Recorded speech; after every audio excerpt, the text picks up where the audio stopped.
नमस्ते दोस्तों, Kataria Sanskrit class YouTube channel पर आपका स्वागत है। ठीक है दोस्तों, आज हम छंद से संबंधित एक और वीडियो लेकर के आए हैं, जिसके अंतर्गत हमारे पास में एक छंद और चलता है और वो छंद होगा हमारे पास में 11वें नंबर पर हमारे पास में छंद निकल करके आता है और वो होगा दोस्तों भुजंग पर्यात छंद। कौन सा छंद है दोस्तों अपने पास में? भुजंग पर्यात छंद।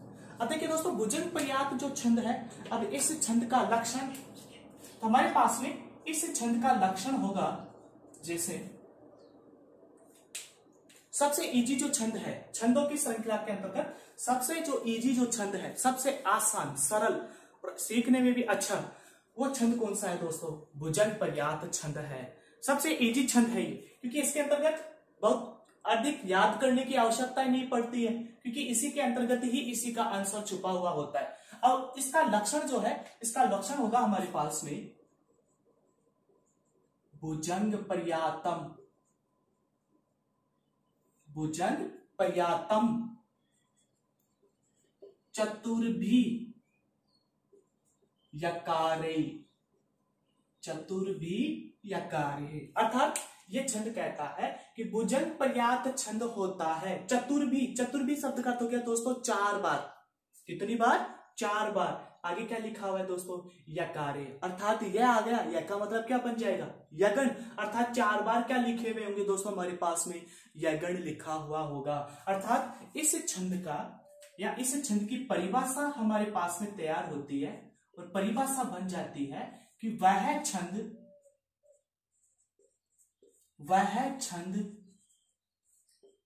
जिसमें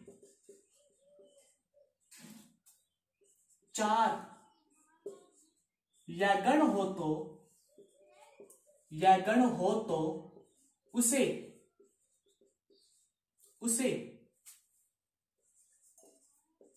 भुजंग पर्यात छंद कहते हैं। भुजंग पर्यात छंद कहते हैं। अर्थात दोस्तों, अब हमारे पास में जो भुजंग पर्यात जो छंद है, भुजंग पर्यात छंद की परिभाषा निकल करके आती है कि वह छंद या वह श्लोक जिसके अंदर दोस्तों क्या हो? 4 बार लिखे हुए हो। क्या?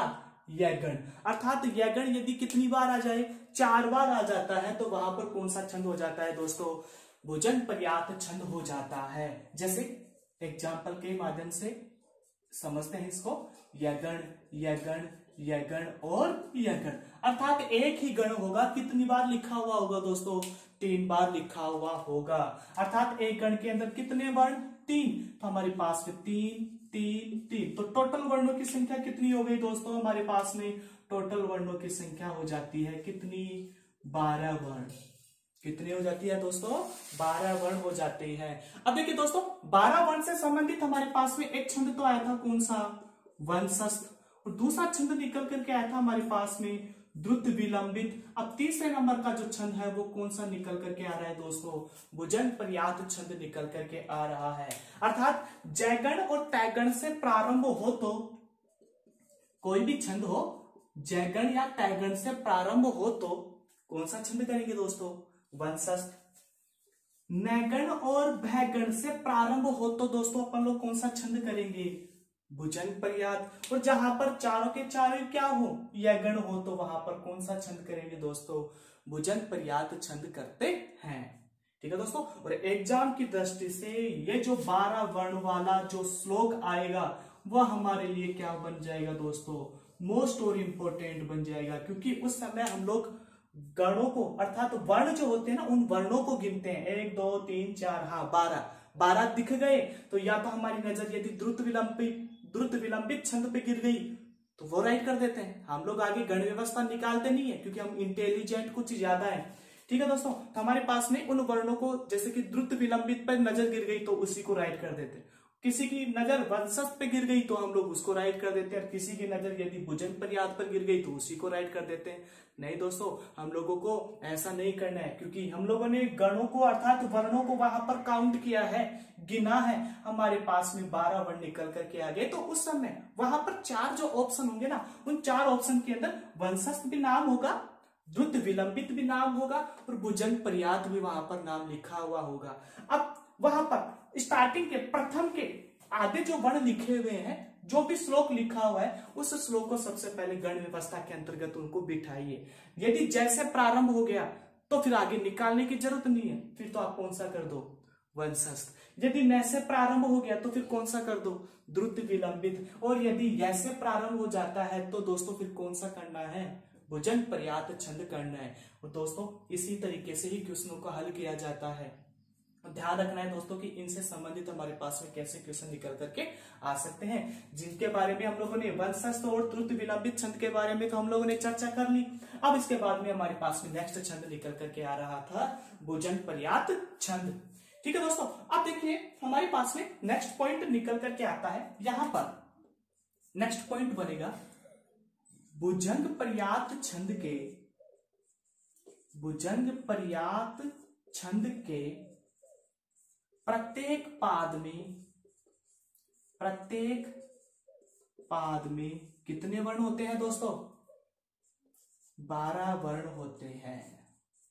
कितने वर्ण होते हैं, 12 वर्ण होते हैं। अब प्रत्येक पाद में कितने वर्ण निकल करके आए दोस्तों, 12 वर्ण निकल करके आए। तो टोटल वर्णों की संख्या कितनी होगी, तो दोस्तों 12 इंटू 4, क्योंकि 4 पाद होते हैं तो हमारे पास में निकल करके आते हैं 12 चौक 48 वर्ण। अर्थात इस भुजंग पर्याप्त में, वंशस्थ में और द्रुत विलंबित छंद के अंतर्गत कुल वर्णों की संख्या कितनी निकल करके आती है, 12 निकल कर 48 निकल करके आती है। और प्रत्येक पाद में वर्णों की संख्या कितनी होती है, वंशस्थ छंद में भी 12, द्रुत विलंबित छंद में भी 12 और भुजंग पर्याप्त छंद में भी 12। लेकिन जैसे प्रारंभ हो तो वंशस्थ, न से प्रारंभ हो तो द्रुत विलंबित और यैसे प्रारंभ हो तो भुजंग पर्याप्त छंद कहलाता है। ठीक है दोस्तों, तो ये थी इससे संबंधित चलने वाली एक सामान्य सी चर्चा या इसका परिचय। अब हम इसका एक एग्जाम्पल लेते हैं और उस एग्जाम्पल के माध्यम से इस छंद को वहां पर हल करते हैं। ठीक है दोस्तों, या तो आप इस भुजंग पर्याप्त छंद के परिभाषा और यहां तक आप लोग स्क्रीनशॉट ले लीजिए, या फिर आप अपनी कॉपी के अंतर्गत यहाँ पे लिख करके उन्हें आगे पढ़ सकते हो। ठीक है दोस्तों, हम लोग नेक्स्ट इसका उदाहरण लेते हैं और उदाहरण के माध्यम से इसको प्रारंभ करते हैं।